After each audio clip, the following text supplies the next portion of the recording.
Nightcast. Stephen Lloyd Gilbreth brings you the current news from the world today and how it relates to Bible prophecy. Understanding the end-time events leading to the peaceful world tomorrow. Ladies and gentlemen, Stephen Lloyd Gilbreth. Greetings, friends, and welcome to this April 29, 2014 edition of Nightcast. In the background, I think you may be able to hear, I've got a window open, you may be able to hear the thunderstorm that's going on right now. And we've had some of that kind of weather happening in Alabama. Powerful storms have caused damage across parts of the southern United States, pushing the death toll above 20.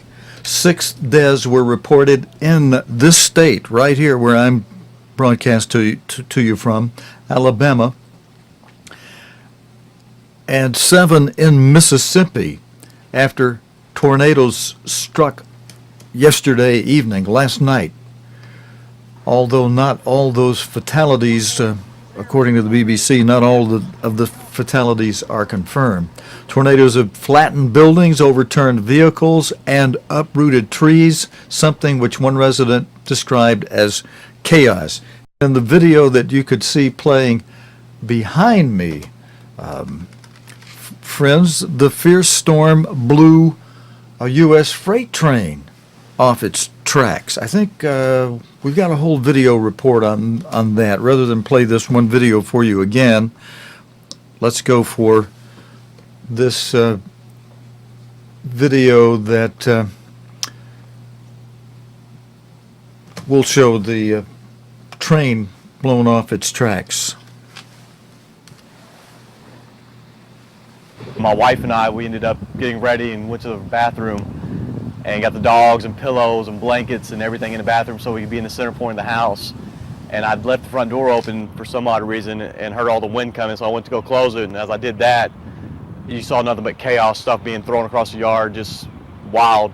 And I locked the door, ran back to the bathroom, and then it was like a roaring freight train for 20 or 30 seconds.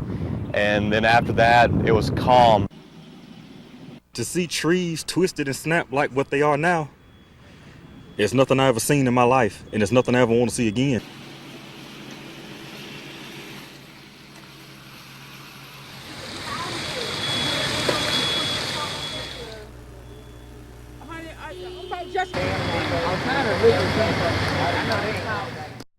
Friends, you heard the man earlier in this report mention that when he opened his door, he heard what sounded like a freight train. And let's roll back to that video that I actually showed you in the beginning that does have video of a freight train actually being blown off the tracks. These storms were so horrendous. You can see here, that's a freight train that was blown off the tracks by these fierce winds. And talk about the man in the last video that mentioned opening his door, and it sounded like a freight train. That reminds me of my dad telling me about straight lines. They only called them straight lines that came through winds, straight line winds that came through Alabama. Oh, this was 10 or 12 years ago, but it totally pulled up a barn that I had helped my dad install the big heavy doors to it on there. And he built that huge barn, and it was just totally blown away, lifted up and blown away by straight line winds. That's how power, and that wasn't even a tornado.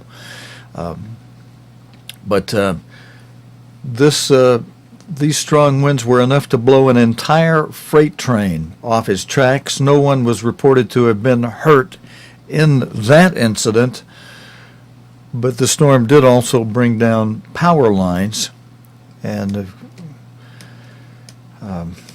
so we're suffering some weather. The weather relates to our chart. Let's bring this a little closer. If you look over on the column number 4, where we have the pale green color, Revelation depicts this 4th seal as a pale green horse with a rider whose name is Death, alongside whom Hades, hell, the grave rides. Very deadly horse. Jesus Christ described the activities of this horse as being in three terms, one of which we've heard a lot that has been emphasized, the term of loimus, pestilence, disease epidemics, the plagues of Egypt.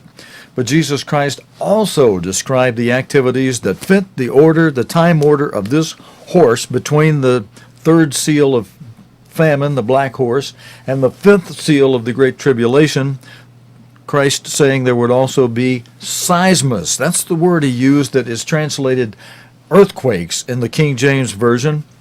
But seismus, if you look it up in a good English-Greek lexicon, it means more than earthquakes. It means commotions in the air. It gives the example of gale force winds, and that's certainly what we've had yesterday in Alabama and in all of the southeast with tornadoes and hurricanes. What else would be gale force winds? Cyclones, all kind of names for gale force winds. It also would include tsunamis and wildfires in the air, anything, commotions in the air and commotions on the ground. It gives the example of earthquakes, but that also includes volcanic eruptions, and I mentioned tsunamis, wildfires, flooding, adverse weather conditions, anything causing a commotion in the air and on the ground. That's part of this fourth seal, the pale horse. Also, a term we don't hear a lot, terake, that Jesus Christ used, which just means trouble. Troubled waters, both literally and figuratively, and it figuratively meaning mobs and seditions that we're seeing a lot of in areas like Ukraine and many other places around the world right now. And speaking of that, what's happening in Ukraine of late, we've got a video story from tonight on that. A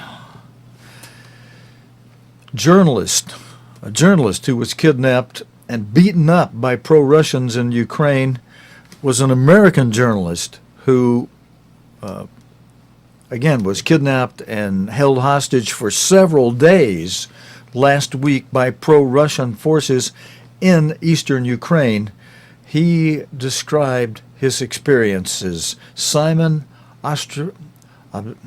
Ostrovsky says he was pulled out of his car and taken to the basement of a local security building by armed men. You'll hear him as he tells Newsnight he was blindfolded, had his arms tied behind his back, and was thrown to the floor and beaten up. Well, Luhansk is yet another government building has fallen there. This is the second one in the city after the state security building fell a couple of weeks ago. Now it is the regional government building, as you said, Lucy.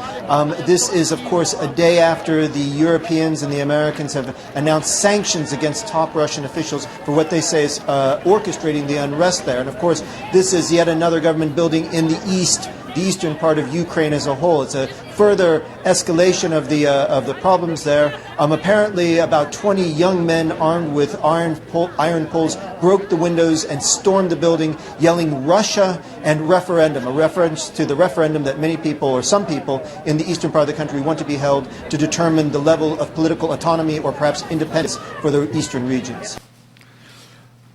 Okay, thank you, David Stern. David jumped in there with an update, up-to-the-minute report on what's happening in Ukraine. Now, let's go to the story on the American journalist who was kidnapped. We were driving through a number of checkpoints, and on the last checkpoint before our hotel in Slavyansk, some armed men who had my picture recognized me and pulled me and some of my colleagues out of the car, and that's how my detention began. We were taken to the SBU Security Services building that's been taken over by pro-Russia gunmen now, and I was separated from my other colleagues and taken down into the basement blindfolded. I had my hands tied behind my back, and I was thrown on the floor and beaten up and then held there for the next 3 days. Did these men who took you say who they were? Some of them were very clearly locals from Slavyansk. My sort of caretakers, the people who brought me food. And there was a sort of another echelon of gunmen who were also seemed to be local in terms of being from the same city. They were kind of more ragtag. And then there were those guys who we called the special ops guys. And they looked a lot more professional, had more modern guns and uniforms that matched. And they could very well have been from Ukraine, and I wasn't able to get any evidence from those guys in particular that they came from Russia. They sounded like they had southern accents to me, so they could have been from Ukraine or southern Russia. But I think that there are a lot of local Ukrainians involved in this pro-Russia uprising. But, you know, as I showed in that other video, there are definitely Russian citizens down there as well. Why did they release you?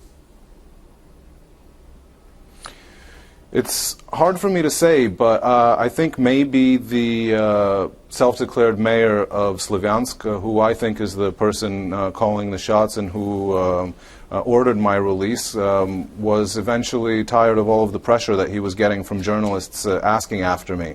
I think the problem, though, now is that there are local journalists and just other activists, Ukrainian people, who are still being held by him for no apparent reason, and there's not been a lot of attention put on their cases because they're not foreign. Right. And they've been down in that same cellar that I spent 3 days in for weeks now, and I think that there should be a lot more attention brought to their cases. Did you see any evidence of any kind that the Russian state was involved in what was going on there? In the place where I was actually being held, I was blindfolded the entire time, and when I was being interrogated, I wasn't ever allowed to look at the faces of the people interrogating me. So I wasn't asking them for their business cards either. So I don't know whether they were or weren't from Russia. I can't say for sure.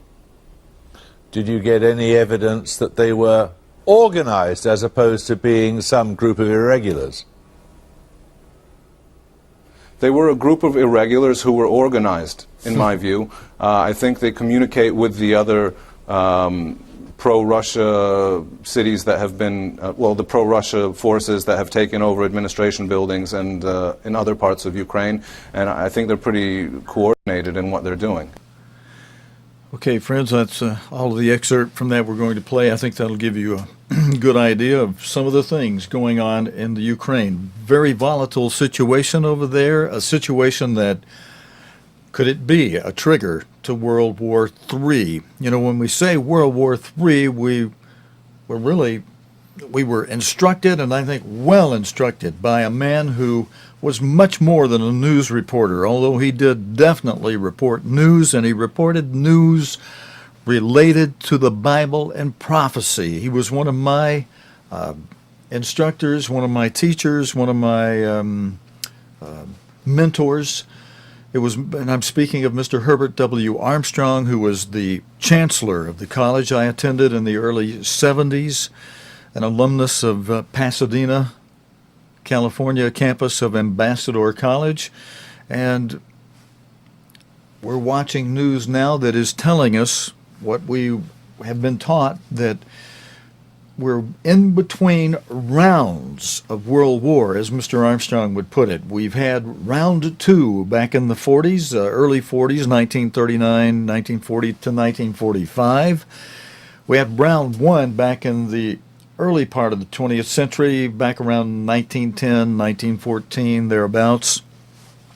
And we're looking now for a revival of World War. I say revival, I'll explain why I use that word in a minute. Some of you know why I'm using that word.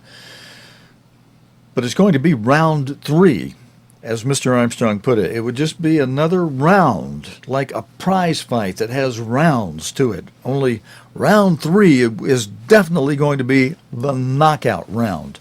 And it's even prophesied in a certain way. And you know, I have a little extra time because we don't have as many videos tonight. I can take a few moments and put some slides up on the screen that I believe will be beneficial and helpful to our understanding of why World War III, why I'm saying what I'm saying, why World War III, round 3 of World War, will be the last round of World War. And we can tell you that based on an understanding of biblical prophecy that this chart relates to. The top half of this chart shows the early kingdoms, the early Gentile kingdoms as given in prophecy in God's Word. The first column showing from Daniel the statue that King Nebuchadnezzar saw in a dream, and that God gave the interpretation to King Nebuchadnezzar through Daniel, telling King Nebuchadnezzar that he was the head of gold. Let's see if we can zoom in on that. In this left column, on the left side, Daniel 2, the very top left picture, graphic, you see there's a head of gold. That represented Nebuchadnezzar. And then the successive kingdoms after him would be represented by the arms of silver, the belly and thighs of brass, and then the 2 legs of iron. And those 2 legs would extend down onto the bottom part of the chart, which represent the 2 divisions of the Roman Empire, the Eastern Division and the Western Division. One out of Constantinople, the other out of Rome. And bringing it right up to date, if we zoom in on the bottom section of this, the bottom right side of this chart, we'll come to the time during the lifetime of Mr. Herbert Armstrong, who was born in 1892. And so during World War II, he was approximately 50 years old. Let's see, in 1936 he would have been 8 plus 36, he would have been 44 years old, and a little before the beginning dates for World War II, at the time in 1936 when Mussolini invaded Ethiopia and announced that he had revived the Holy Roman Empire. Now, it made certain small headlines, but not the front page. It was more on the inside pages and just ran for a day, maybe 2, according to Mr. Armstrong. As I remember him putting it, it ran so briefly. It was kind of like some news this big ought to be in the papers every day, because Mr. Armstrong could see God opened up his mind to understand this prophecy. And God did this, as Revelation 1:1 tells us, God did this to show who his servants for this time are. Let me come out of that for just a moment. We'll go back to that slide in a moment. I want to read Revelation 1, verse 1 to you. Maybe you want to go there with me. The very first verse of the first chapter of Revelation starts out by saying that this is a revelation of Jesus Christ, which God, referring to the Father, gave to him, to Jesus Christ, to show unto his servants, those servants under Jesus Christ, those servants who would be the people who are represented by what Christ said in Matthew 16:18, when Christ said there, I will build my church. And now, with one hand holding this Bible and the other hand flipping to another place while I hold the place where I was, let me just read verse 18 of Matthew 16 for us. You can flip there too if you're probably easier than I can. You can put your Bible on a desk, maybe, but verse 18 says, and I say also unto you that you are Peter. He was talking to Peter, and he says, upon this rock. Now, Peter is a name that means Petra, or small rock. And then Jesus Christ used, well, actually, I'm sorry, I said that wrong. Peter is the word Petros, and which means small rock or stone. And Christ said, I say unto you, you are Peter, you're a stone, a small rock, a stone. And then he said, and upon this rock, using a different word, he used the word Petra next, referring to himself. Upon this rock, the big rock, Petra, and the big rock because he's the second in the God family, in the God kingdom. He's second under God the Father. He's been with the Father. He was the Word. John 1:1 saying it, and the Word was with God. And by the Word were all things created. If we go to John 1, and I believe verse 14 around John 1, I won't turn there right now, but you can see that's the beginning of the real beginning.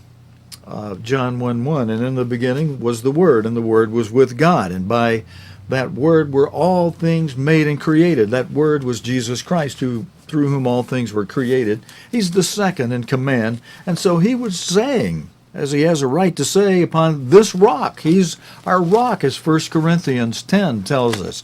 He's the rock that followed Israel through the Red Sea. He parted it. He did the miracle that parted it when Moses raised his hand so the children of Israel could march through in safety as an escape from the Egyptians, who had changed their tune after they let them go. The Pharaoh decided he wanted them back. He was going to go get them, and God had other things in mind. And that rock who followed the Israelites through the Red Sea, opened it up for them, was Jesus Christ, the being who came in the flesh as Jesus Christ, born of the Virgin Mary. And upon him, he calls himself this rock, Petra. Upon this rock, Petra, I will build my church. Now that's the point I wanted to make there. So he's the one who's building the church. And what is the church? Friends, is the church a building? Many people point to these buildings and say, oh, that's my church. The thing can be as empty as excuse me, as a soda bottle where the soda's been drank. But they'll call that building, that's my church. No, the church is not a building. Or some people will call their blankety-blank church a church. The organization, no, the organization or association is not the church. The business formation is not the church. In God's Word, he describes what the church is as being a body composed of many members. And those members cannot put themselves in the body. We're told, God tells us in John 6, verse 44, that no man can come to Christ except the Father draw him. And there's a time order to that drawing. He's drawing a few now. He'll draw the rest later. So just because someone's not called now doesn't mean, hey, we're left out of it. No, you're called at an easier time when you will not have to overcome Satan. The few who are called now have to overcome Satan, who has the ability, the most powerful ability, to affect the human mind. And with lust, with envy, with jealousy, with greed, and with depressing thoughts, with depression. I was reading some comments on a social media today by some people who were feeling depressed, as sometimes happens after major holy day seasons, like after the spring season, Passover, unleavened bread, sometimes after the fall season, after the Feast of Tabernacles and the last great day. Can be a depressing time for many because Satan is angry with us at that time, for those who've been faithful to that, and he pours it on at us. But what was tremendous also today was to see something that acted in the way that I found a verse that I sent out to some of the people and said, this sounds like 1 Thessalonians 5, verse 11, that talks about how edifying it is. I've got that under my fingers, if I can keep my place and still turn over there. 1 Thessalonians chapter 5, verse 11 says, "Wherefore, brethren, comfort yourselves together, and edify one another, even as also you do." And there's a lot more in that chapter that is well worth reviewing and studying, but I want to get a last video in for you here, so I need to wrap up my comments and get onto it. The verse 1 in Revelation 1 says, the revelation of Jesus Christ, again, the rock of the church, which God, the Father, gave to Christ to show unto his servants. One of his servants was Peter, Petros, the stone, the small rock, and the apostles and disciples that accompanied Peter, who were with Jesus Christ. Also down to our day, there's a man who God called in the 20th century to reveal things that were closed up since the prophet Daniel.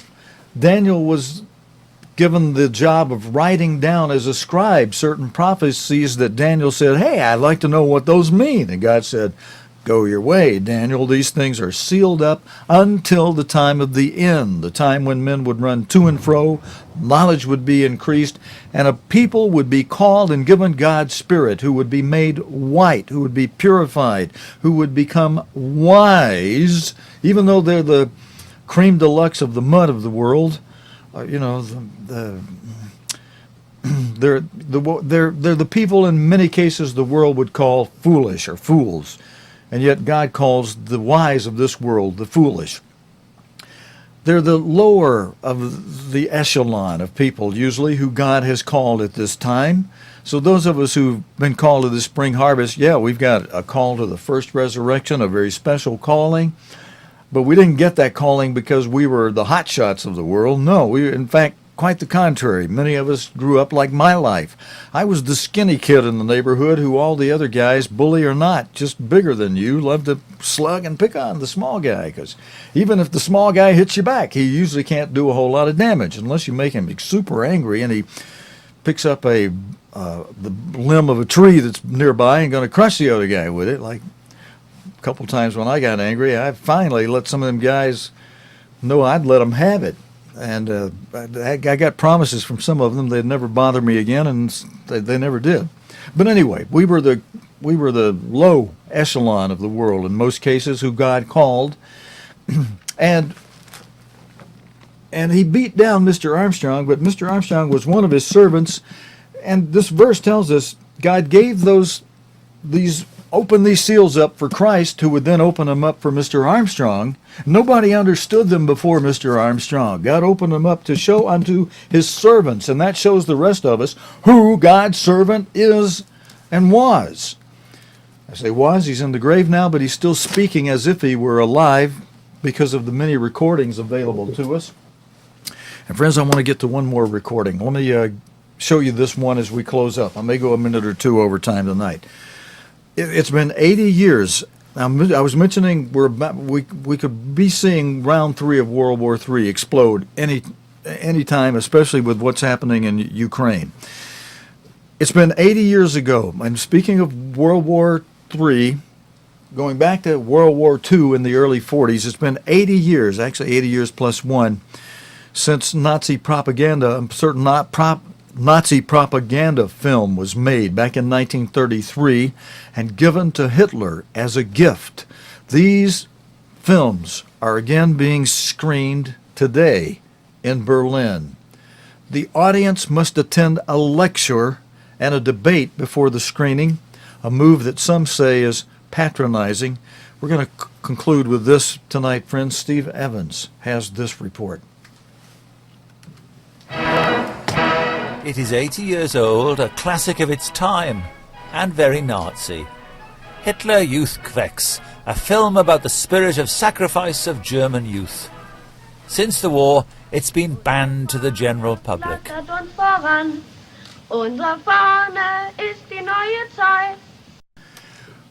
Friends, actually, I'm out of time. I tell you what we're going to do. We're going to show this tomorrow night, God willing, and the creek don't rise or the tornadoes don't wipe us out here. And we appreciate your prayers for safety. Sure to appreciate those. That's it for tonight, this Tuesday night report. God willing, again, God willing, and the tornadoes don't get us.